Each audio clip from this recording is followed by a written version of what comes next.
CM Chandrababu ఢిల్లీలో పర్యటిస్తున్నారు. నిన్న రాత్రి హస్తన చేరుకున్న ఆయన ఇవాళ జరగబోయే కీలక కార్యక్రమాలకు హాజరు కాబోతున్నారు. అనంతరం ప్రధాని మోదీ, హోంమంత్రి అమిత్ షాతో పాటు పలువురు కేంద్ర మంత్రులతో భేటీ కాబోతున్నారు.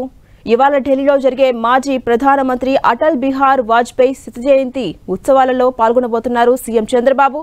ఉదయం 8:30 నుంచి విజయఘాట్ సమీపంలో ఉన్న సదైవ్ అటల్ ప్రదేశంలో జయంతి కార్యక్రమం జరగబోతోంది. ఈ కార్యక్రమం జాతీయ స్థాయిలో జరగబోతోంది. ఈ కార్యక్రమంలో కేంద్ర ప్రభుత్వం, వివిధ రాష్ట్ర ప్రభుత్వాల ప్రతినిధులు, రాజకీయ నాయకులు, ప్రజాప్రతినిధులు పాల్గొనబోతున్నారు.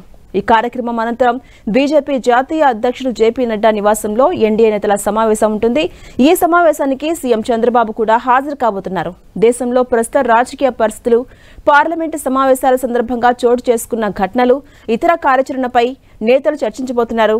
ఇక జమిలీ ఎన్నికల బిల్లు, ఎన్నికల సంఘం తీసుకొచ్చిన నూతన ఆవిష్కరణలపై కూడా చర్చించే అవకాశం ఉంది. అలాగే మూడోసారి ప్రభుత్వ ఏర్పాటు తర్వాత ఎన్డీఏ నేతలు భేటీ అవుతున్నారు. మహారాష్ట్ర, జార్ఖండ్ ఎన్నికల తర్వాత ఎన్డీఏ నేతలు తొలిసారి భేటీ కాబోతున్నారు. ఢిల్లీ, బీహార్ ఎన్నికలు సమీపిస్తున్న నేపథ్యంలో ఆ రెండు రాష్ట్రాల్లో అనుసరించాల్సిన వైఖరిపై కూడా చర్చించనున్నట్టు సమాచారం.